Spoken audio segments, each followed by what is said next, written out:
विश्वं दर्पणदृश्यमाननगरी तुल्यं निजान्तर्गतम् पश्यन्नात्मनि मायया बहिरिवोद्भूतं यथा निद्रया यः साक्षात् कुरुते प्रबोधसमये स्वात्मानमेवाद्वयम्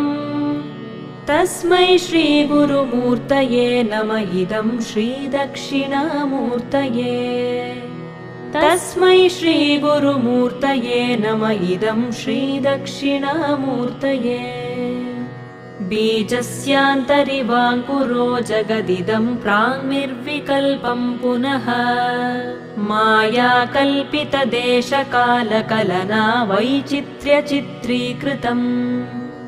मायावीव विजृम्भयत्यपि महायोगी वयस्वेच्छया तस्मै श्रीगुरु